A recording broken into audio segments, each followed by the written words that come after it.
Hi, good morning, and welcome to this explanation of this particular physics numerical from Resnick and Halliday.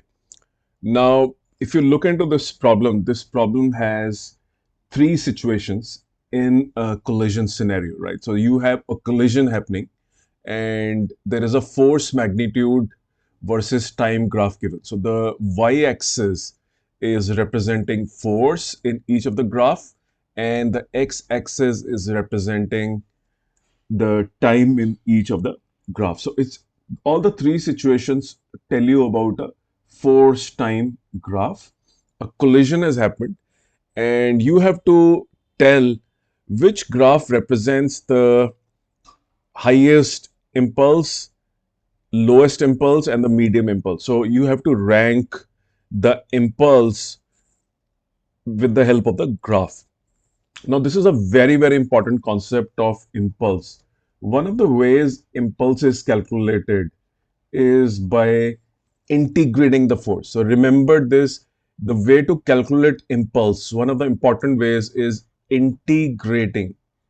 Integrating force, okay, is one of the methods. So if you integrate force with respect to time, this is very, very important. So the way you write this is f, which is a function of time, or ft dt, t is equal to t initial and t is equal to t final, right? So this gives you the impulse, right, which we represent by j. So since this is a definite integral, this can also be calculated with the help of the area under the graph. Area under the graph. One and the same thing. Area under the graph. If you're given a force function, which is time dependent, that's one way you can apply this. If you're given a graph where finding area is easy, apply this, right? Area under the graph of force versus time. But the basic concept is integrating force with respect to time. That is very important. Remember that. Now, what you need to do is please have a look at my playlist of mechanics and search for what is impulse. It is very important to understand impulse. Impulse questions are a bit confusing. You must understand the basics of impulse. So go through my playlist of mechanics and search for impulse. And I have done some numericals there which you need to see. Okay, let's get back to this particular numerical. If you look into the first graph, right, I'm referring to the first graph. What is the area of this graph, right? So the force is constant throughout the time period 60, 0. This is the force. So the area of the first graph, which is the area will tell you what? Impulse, right? The area of first graph, area of graph 1 will give you 2f naught into 60 0 is equal to 12 f naught t 0. Okay, let's talk about area of graph 2 is equal to 4 f naught multiplied by 3 t naught is equal to 4 f naught t naught, right? Let's talk about the area of graph 3, right? So this was also same, and this will be half base 12 into height 2f naught 12. So 12 f naught t naught. Did you see that what you got was all the three situations of the collision, right? So the body underwent a collision. Each collision lasted for a different time period. This collision, the B collision, lasted only for this particular time period, but the force was very high, right?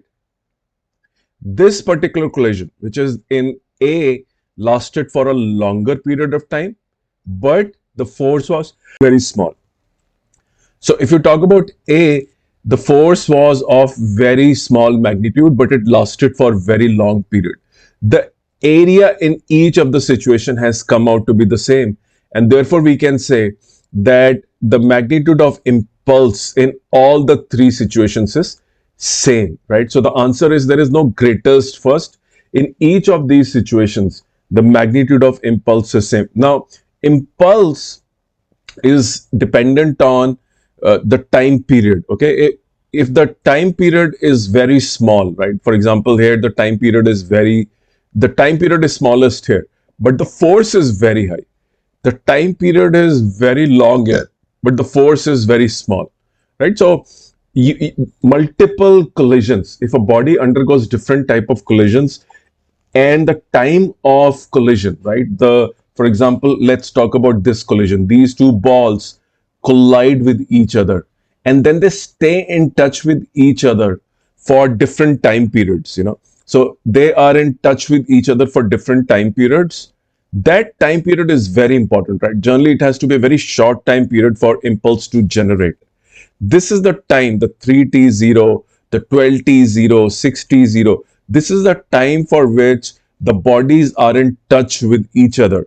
Remember that. And then, of course, they are having a mutual force which they're exerting on each other from Newton's third law. So, this mutual force is this force being referred to, right? The impulse is the product of the force, assuming it to be a constant force, for example, throughout in this particular case, for example, right, look at C.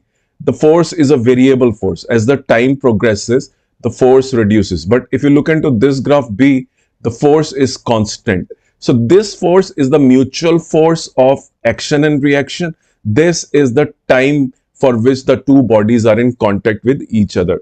So overall impulse is dependent just not on the force magnitude, it is also dependent on for how long the bodies will be in touch with each other, right? So just remember that two factors, delta T, how long will you stay in touch with each other?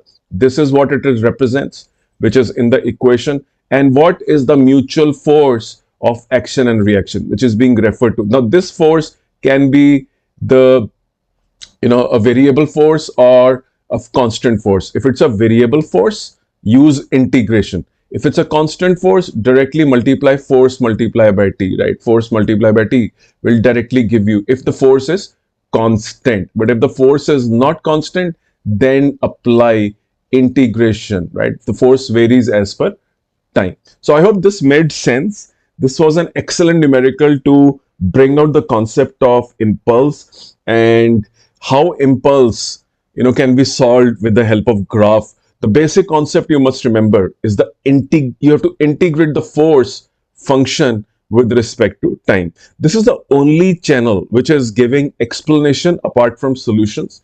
If you just see solutions on an app or a website or a portal, but there is no explanation given, you will learn nothing. My aim is to impact 1 million students across the globe. Please spread this channel.